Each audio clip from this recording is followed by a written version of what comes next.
Satsho sangena thina singalala endleleni nanazi indaba ze-1KZN TV ehamba phambili namuhla. I-NFP sihoxile kobambiswano okweleka Mthaniya. Kuthungathwa omuke nolwandle eMthwalume. Kanti umelaphi kwelokubulala nokucwiya umuntu. Sanemukelene nembakambombo omnyama kwendaba ze-1KZN TV enifundile ukuphila nokacebe kamzimba umntwana uyakhuleka. Sanibonani. Inkohlakaleni okwaphuka ukungafeza kweyivumelano nokungahlonishwa kweqembu izona ke izinto eziseqhulwini lokuzokuhoxa kweqembu le-National Freedom Party NFP kuhulumeni obambiswana esifundazweni KwaZulu-Natal. Umengameli waleli qembu Ivan Barnes utshela bezindaba eThekwini namuhla ukuthi sebezoba yiqembu eliphikisayo kuze kubeke kuvela iqembu elizozibophezela ukufeza izethembiso. Iqembu i-NFP seliphumele obala ngezizathu eziholele ekutheni lilaxaze uhulumeni wokubusa ngokubambisana esifundazweni iKwaZulu-Natal. Besibona ukuthi kusaqhubeka inkohlakalo, kusaqhubeka ukudelela kwabantu besifazane, kusaqhubeka ukuxhashazwa kwezimali zomphakathi abantu bebona. So siqale sakubekezelela ukuthi politically ebesivumelene ngakho abakuhonorishi ngezizathu zokuthi besihlonipha uhulumeni ukuthi awuqhubeka ukwakheke. Kodwa asikwazi sithi uhulumeni awuqhubeka ukwakheke ukukhohlakala nenkohlakalo kusenzeka. Ila isithe khona ke asisakwazi. This is a no can do. Leli qembu likhombe ngenjumbane amaqembu ebelibambisene nawo kulo hulumeni njengayizathu eziholeleke ekutheni linqume ukulaxaza njengoba ke lizame izikhawu kuba ke kubhungwe ngokungenami kwalo kepha kwanhlanga zimuka nomoya. Ibona abaqala basaphulisa ithembiso. Kodwa sidiki balanga sazama ukukhuluma nabo. Ibona basibalele kuze kube namhlanje. Nizwile impendulo zabo. Bethi bona bazi ukuthi fanele bekhulume nobani. Kodwa bayabazi ukuthi fanele bekhulume nobani mase fanele bengene ekhulumeni. Mase sikhuluma ngokuthi bayaganga abazi bona they were managing an individual. Bebe controller lo deployee yethu. Benza bakuthandayo ne deployee. Ingakho ne deployee yazi yabami isibindi yathi ngeke ilaleli NFP. So sithatha isinqumo thina njenge organization. Yabona njengoba ngikhuluma nawe sebeyazi ukuthi sesiphumile. Esithangameni nabezindaba umengameli waleli qembu uphindeke waxolisa kubavoti ngokuba ke ingxenye yalohulumeni nathi ke bebenethemba lokuthi ke bazolungisa izinkinga. Ukhale ngabaholi abasetshenziswa amanye amaqembu namalungu angafuni ukuphathwa. Kanti ucaciseke nangodaba lukaSihlalo walo. Umbalishinga usubject kwikomiti lokuqondiswa igwegwe ngokuxhaphaza nangokudelela nangokweyisa iqembu le-National Freedom Party. Asifuna ukuthi yonke into esiyenzayo ibe in line nomthetho sisekelo. Asifuna ukuxhamazela because we don't have a preempted decision. Asikho isinqumo sesithathiwe. Kodwa ama-processes e-discipline iwona azolawula isinqumo ofanele senzeke kuye. And naye fanele abide by the constitution of the NFP. Maybe nge NFP ngaphandle ke mezenzelo kwakhe njengoba wayishilo ukuthi yena uyiphethe. Uthi ke bazoba yiqembu eliphikisayo eshamthetho sesifundazwe kanti ke kalikho iqembu abanezivumelano nalo njengamanje kepha izandla zabo zivuliwe.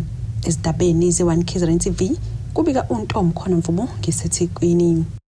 Usukhalelo uthongena notholi ithambo lendodana yawo kumndeni wakwaZuke endaweni yaseMthwalume ehlonyaneni eyaminza olwandle laseMthwalume mhla lulunye kwephezulu. Ukukhulumela kumndeni uzonke Zuke uthi uXolani Zuke oneminyaka ngama-32 32 yobudala waphuma ekhaya ethu yakubo uthi ke wabeke sefonelwa sebemazisa ukuthi useminzile olwandle bathola ke impahla ayekade eqhokile. Kubukeka zibe eziningi kakhulu izigameko zabantu abaminzi emabhisha ahlukene kulesifundazwe kulamaholide. Umndeni wakaZuke eMthwalume esihlonyaneni ukhalela ukuthola ithambo lendodana yabo eyaminza olwandle laseMthwalume mhla zizinye kwephezulu. uXolani Zuke oneminyaka ngama-32 kuthiwa waphuma ekhaya ethi uyovakasha ezihlotsheni njengoba kwafika umbiko wokuthi useminzile bathola izimpahla zakhe. Umama wakhe omncane uyachaza. Kafona umfana wakhe kusho ukuthi half brother wakhe uXolani wangibuza wangitshela ukuthi na bake Bhisha eMthwalume bona manje bekhona umfana obafonele obeka ibhukuda esihlonyaneni esindaweni esithuke esithafazini bebebhukuda noXolani.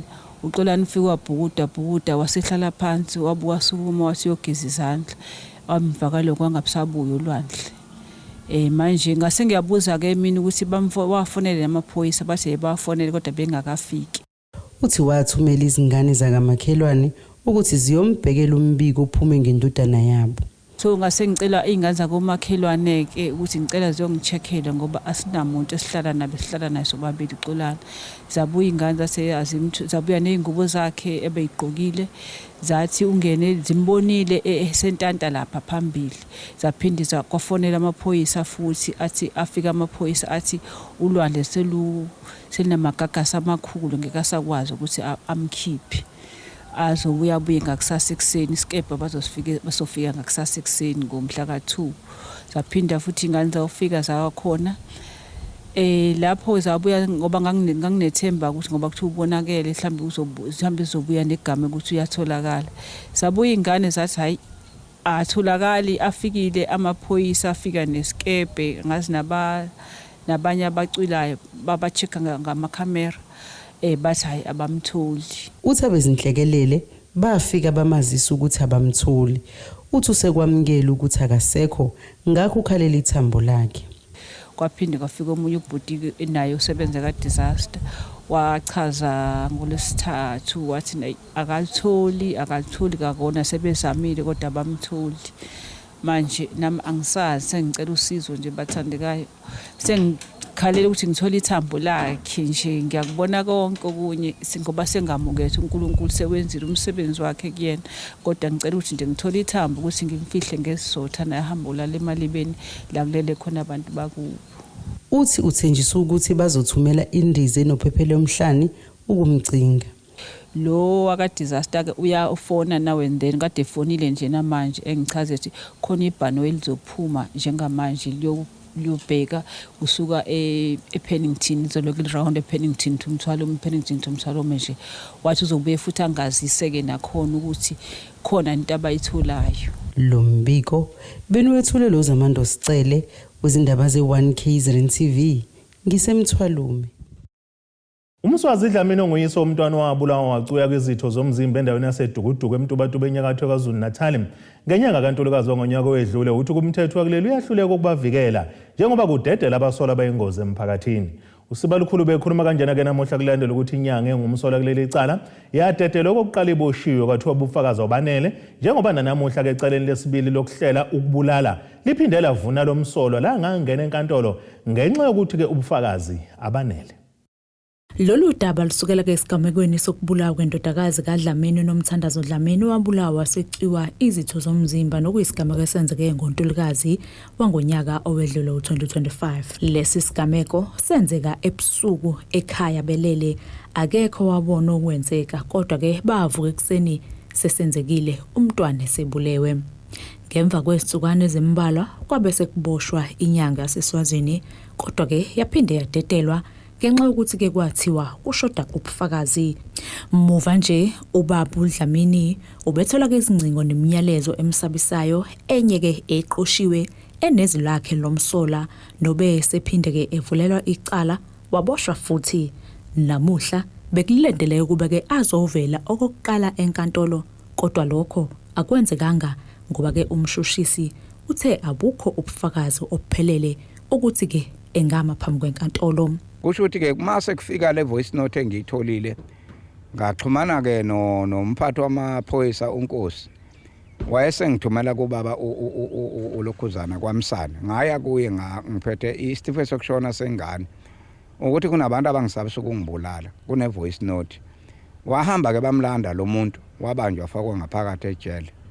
Uma efakwe ngaphakathi ejele ke namhlanje njengoba kuusuku lo ukuthi ngolosihlanu namhlanje njengoba ngolesihlanu nje namhlanje ngila inkantolo ngizolalela icala lomuntu engimvulele lona ukuthi ngiyezwa ukuthi inkantolo ithini ngaye. Uma sengikhona la ngithola ukuthi icala bathi abukho azikho izinto eziphathekayo kodwa ama voice note alo muntu akhona bathi oDlamini baningi mhlambe ngomunye uDlamini hayi mina. Ngiyabatshela ukuthi uDlamini yimi ngedwa engafelwa ingane ngoba lo muntu akakufihli lokho ukuthi vele ufuna ukunginquma angishisa. uDlamini uthi njengamanje impilo yakhe neyomndeni yakhe isengcopheni uma kuwukuthi lo muntu uyadedelwa ngoba ke asemaningi amacala awenzayo aboshwe aphinde ke adedelwe. Ngiyamangala uma ngabe inkantolo eza kanje ngoba ngibatshelile ngathi mina lo muntu lo manje ngeke nikwazi ukumbamba nimbophe uyingozi kimi nezingane zami njengamanje ke ngithothi inkantolo ithi imthole ngenacala manje ke uyaphuma nje enkantolo ngazi ukuthi uzobheka phi thina sizohlala laphi nabantwana bami ngoba lo muntu ushilo vele wathi uzonqoma manje angazi ukuthi uhulumeni osebenza uma kunjani iliphi iqiniso elikhulunywayo kuhulumeni ngoba namhlanje nje mina sokufanele ngilale ngimile nezingane zami inkantolo iyamkhipha ngifuna ukwazi ke kuhulumeni ukuthi iyona yiphi into efuneka kusho ukuthi sizophela ke emhlabeni sibinqunywa ngabantu uhulumeni engathatha izinyathelo. Kuvela ukuthi lo msolwa ubosha nje akanawo umazisi namaphepha amgunyazayo ukuba kuleli njengoba ke kuba nzima ke nokuthi ke ashesha atholakale njengoba ewumuntu obalekayo abalekele namacala akhe asuke wenzile. Sikho ke happy noma sijabulile ngesekuthola namhlanje since kwalinyazwa ingane kaBabudlamini sabona ukuthi amaphoyisa ahudula inyawo kusebenzeni lolu daba ekubeni lo muntu uyinkinga because akanapasi akanalutho futhi akuyena wala waseSwazini and baningi abantu ababulele khona idukuduku ngoba sekuney'nsongo zokuthi usesongela ubaba wengane usho ukuthi uzombulala amshise balisebenza udaba kodwa umseshi obeselethe i-information kumshushisi kunezinto ayihayidile abetshela ukuthi akafike ayiveze kumshushisi ukuthi wayi lo muntu esheshe waboshwa uyingozi kangakanani emphakathini uma sikhuluma nomshushisi lo mseshi akayivezanga yonke leyo nto leyo lesibone ngazi ukuthi kushuthi ke kukhona okuthile abakufihlayo because abakwazi ukuthi betsheliwe ukuthi lo muntu uboshwe ngo-instruction yokuthi uyingozi futhi akatraceki ngoba akanapasi kodwa umseshi uma sefika kumshushisi angayivezi leyo nto leyo ukuthi wayi lo muntu eboshwe ufana agcine esitokisini. Laba ke banxuseke zonke inhlaka ezingakwazi ukulekelela ukuze ke kusetshenzwe lolu daba agcine ke eboshiwe umenzi wobubi. Estabeni ze1 KZN TV ngengosamkeliswe Nqulunga ngisemntobatuba. Asithi shelele itolweni nabesilo siyabuya futhi nezinye zendaba.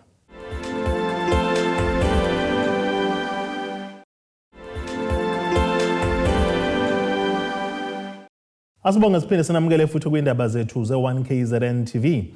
Nazo ke zona esithi izo ezihamba phambili namuhla. INFPC ihoxile kobambiswano okweleka Mthaniya. Uthungathwa omuke nolwandle eMthwalume. Kanti umelaphi kwelokubulala nokucwiya umuntu. Zisalokho ke iqhubeka njalo ke inhlelo zokendlalela ke January 8 statement okungumcimbi okusuka kwekubungaza ngawo ukusungula kweqembu lakaKhongolose iANC.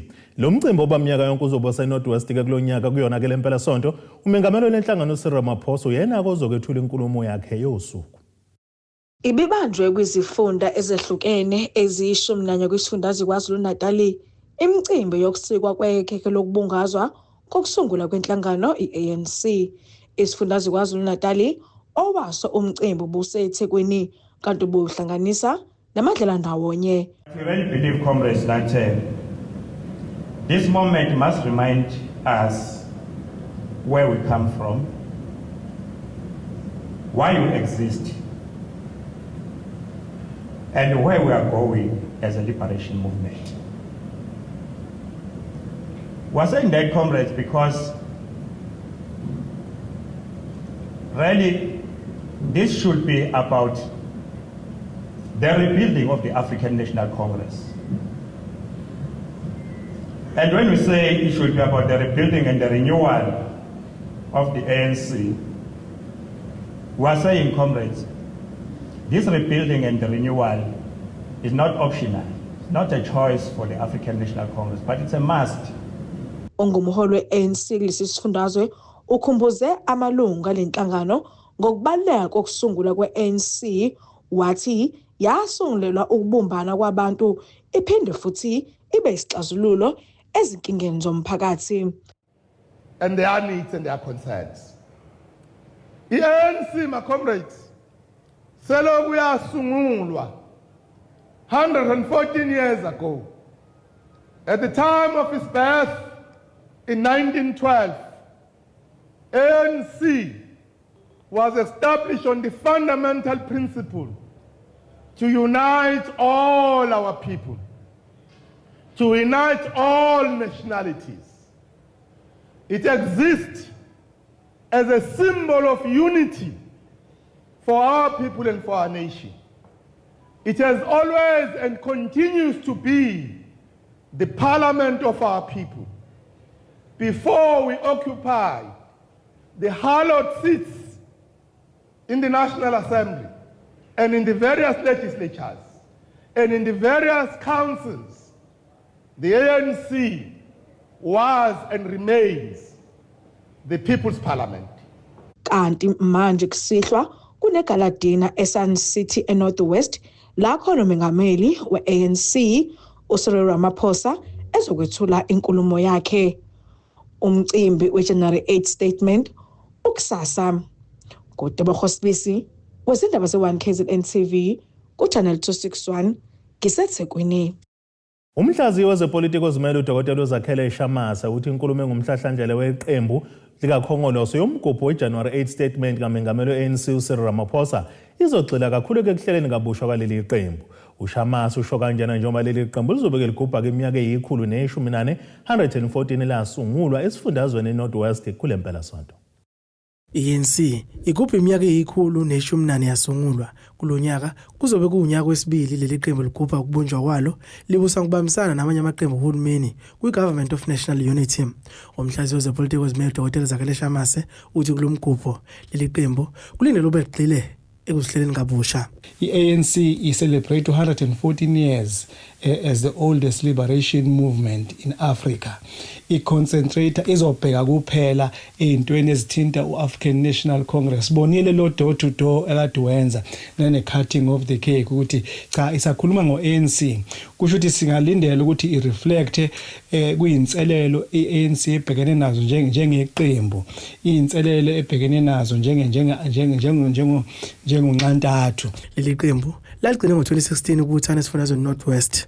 UShamasa uthi kulomgubho kulindele uba leli qembu lithathe izinyathelo zokuzibusela kubantu. Sikulindele ukuthi njengesinyathelo sokuqala sokuyibuyisela kubantu le January 8 statement ka-ANC ezosenza izofaka phakathi into enjengo-Marshall Plan lokho bekhuluma ngayo yokuthi bazonyusa kanjani amathuba omsebenzi, bazoqeda kanjani ubuphofu nokungaqashwa kwabantu, umnotho bazonyusa kanjani. Njengoba bathi-ke bathembile ukuthi make bawunyusa umnotho uba u-3%, kusho ukuthi kuzokwazi lokho ukuthi kuhlise izinga lobuphofu nezinga lokungaqashwa kwabantu, unyuse namathuba omsebenzi ukuthi abantu baqashwe, kunyuse futhi nezezimali zibe sesimene esingcono, nesimo somnotho futhi sithuthuke siye phambili. UShamasa uphinde waphawula ngodaba oluthile usihlalo we-ANC kuzolonke eGwedimantashe ngemuva kokuphawula kwakhe ngokuthi abantu abasha bakuleli bavilapha okuyimbangela ukuthi bengasebenzi. Njengoba esho ubaba uGwedimantashe ethi abantu abasha abaningi bavilapha, naye i-Youth League manje iyasukuma ithi hayi iphikisana nalokho. Kukhona ubuqiniso kulokho kodwa kukhona futhi nokuthi bengafanele ubaba uyaphaphalaza ngoba uyabona ukuthi ngeke asabuya ihlandla elilandelayo emva kokuphela kwalohulumeni okhona. Usekushilo futhi kwayena lokho. So usekhuluma noma yini uyafayela nje kodwa phela akabhekisisi ukuthi lokho akushoyo akulimazi yini iqembu lakhe ekuthenjweni yintsha. Ezindabeni ze1 KZN TV kuba iNkosenhle Mthembu eMpangeni. Kukhulekele uzinzo emphakathini ukwanda kwezidakamizwa kanye nenhlekelele ngenkathi kuqhubeka inkonzo ebizwa ngeqala nathi eyenziwa njalo uma ngabe kuqala unyaka ngaphansi kaMasipala iNkosilanga Libalele enhlanele kaMthaniya. Imeya kaMasipala uMduduzi Mnyeza uveza ukuthi ke lona kunyaka onzima kakhulu ukubona njengohulumeni njengoba kuzokuba nokhetho. Imeya kaMasipala iNkosilanga Libalele uMduduzi Mnyeza uthi lona unyaka onzima kakhulu kubo njengamakhansela. Lonyaka unyaka onzima kakhulu. Ushilo ukhansela unene ngesikhathi enza amazi okusamukela ukuthi unyaka onzima kakhulukazi kuthina njengamakhansela ngoba ilapho abantu abaningi ozoke uthole ukuthi ngisho ubiza umhlangano ehholo bazothi thina sikaze sibone lutho umuntu ngoba nakho enzela ukuthi ayiveze yena njengomuntu abantu ababona ukuthi engakwazi ukuthi abantu kuze bengamvotela. Asikuphiki-ke lokho ukuthi abantu bengakhankasa ukuze bezokwazi ukuthi bavotele, kodwa esingakufisi lokho ukuthi kugcine sekudicilela phansi izithunzi zabantu, ngoba ekugcineni kwakho konke abantu banama families abo abathandayo nakholelwayo ukubona. Ngakho-ke uma sekwenzeka izinto othola ukuthi umuntu kuzodicileka phansi isithunzi sakhe, ilokho okuyolokhuza okuyosiphatha kahle. Uqhube ngokuthi njengoba kuzoba nokhetho abantu bazokwahlulelwa ngemisebenzi yabo. Nesikholelo ukuthi ke abantu ilapha abazosijaja khona ngemisebenzi yethu. Kusukela ithemi iqala ngo2021 kuze kube manje ukuthi abantu bazosho kube sisakulungele yini ukube sisengaqhubeka sibaphathe noma sebekhona abantu sebengababona ukuthi bengaqhubeka bebaphathe. Kodwa nje inkonzo ebesinayo ukuthi abefundisi bakhuleke ukuze bezoqala nathi, ngoba asifisi ukuthi kube khona amakhansela asilahlekelayo sizokuthiwa ukhansela so and so mhlambe uselimele ngoba abantu bebona sengathi uma endleleni yabo noma uzobaphazamisa. Kodwa sifisa nje sengathi bonke abantu bengaba noNkulunkulu engahlala kubona ukuze size siyoyiqeda ithemu kungethiwe khona ikhansela inkosi langalibalele ukuthiwa linyaziwe. So ingakho ke sicela. Kanti omunye wabafundisi uthi kuyasiza ukuba nezinkonzo ezifana noqala nathi. Ukubaleka komthandazo lo ibisina kwaqala nathi kuyasiza kakhulu ukuthi unyaka mase uqala simmeme uNkulunkulu ukuthi angenelele ekuphileni kwethu, emkhandlweni wethu nakwenhlalo nje yomphakathi wonke. So kubaleka kakhulu ukuthi sibe nenkonzo masiqala unyaka esizothi uqala nathi sikhulele wonke zonke izimo nama challenges, izinto eziproblematic emkhandlweni, emphakathini, emasontweni, even into ebesikhoyana no back to school, izimo abantwana besikole abangadlula kuzo. So kubaleka kakhulu ukuthi sibe nalomthandazo kaqala nathi ukuze sifake yonke into engaba yinkinga, simbonge noNkulunkulu ukusifaka enyakeni omusha, ngoba kubaleka kakhulu umusa wakhe ukuthi singenile enyakeni omusha futhi ziningi izinto uNkulunkulu esihlelile ama list ethu maningi. So okubaleka kakhulu sesiplanile thina but uNkulunkulu akabe khona simenza abe ingxenye yezinto esizenzayo. So ingakho sina lenkonzo namhlanje kaqala nathi service. Khona manjalo uMeya uMyeza ubeseveza ukuba njengoba kukhulekele nezidakamizwa bazohlanganyela namaphoyisa ukuze bekhuculule idolobha lenkosi langalibalele. Sizoba necampaign esizoyiqala ngokubambisana noSAPS lapho ezizobe sizama khona ukuthi sikhuculule indawo yakithi inkosi langalibalele, kakhulukazi le ethinta ama-drugs, ngoba ama-drugs alimaza kakhulu izwe lakithi, ngoba kunabantu othola ukuthi banekusasa eliqhakazile kodwa ngenxa yokuthi bagcina sebeyinikele ezidakamizweni bagcina bengasakwazi ukuthi babe izinto ezithile kusasa. Ngakho-ke ikhona icampaign ezizoyiqala ukuthi abantu sibaqwashise ukuthi abaqhele ezidakamizweni noma abayiqhelelanise nezidakamizwa, ngoba umuntu odla izidakamizwa kuba umuntu ongenalo ikusasa. Mawungasuka nje la uye rank uzofica labantu othola ukuthi umuntu wayehlakaniphile esikoleni usezubizwa ngalamagama lawo okuthiwa iphara. Kube kuthobeka dladla ezindabeni ze1KZN TV ngiseScourt. Ake siphinde sithi ishelele izitolo nabesilo siyabuya futhi nezinye zindaba.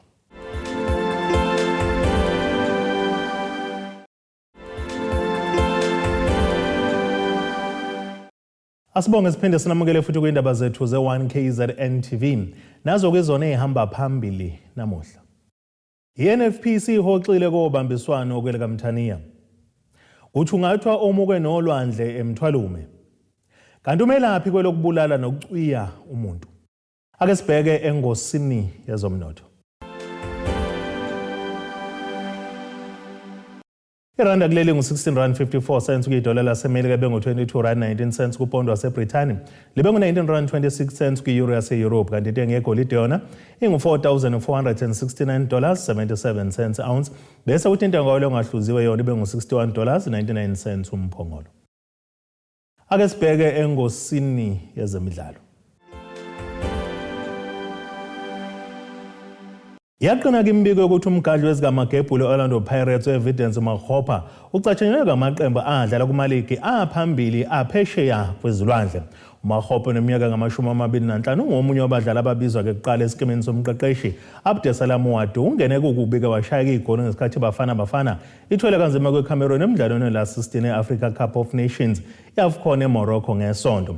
Njengoba bebafana-ke isibuyile eNingizimu Afrika qala phansi kamahlebezi angakhomba-ke emadlelweni aluhlaza lomgandlo wafekwa kwi-Pirates esuka kwi-Baroka FC ngo-2022 kanti imbiko esabalele ikhomba ukuthi uMakgopa ufuna ukuthula iBristol City yaseNgilandi edlala kwi-Championship. Ake sibheke nasesimo sezulu esingalindeleka.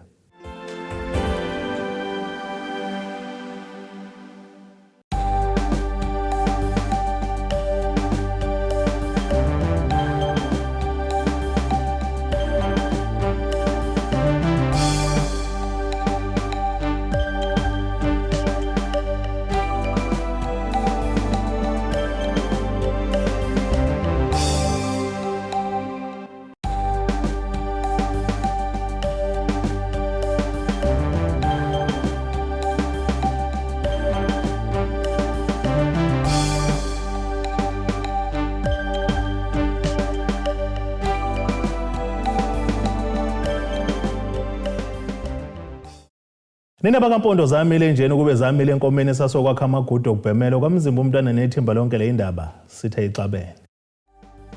Abethuli bethu bezindaba baxhaswe iThulis Bayview Bridal. Ungabashayela kulezi zinombolo ezivelile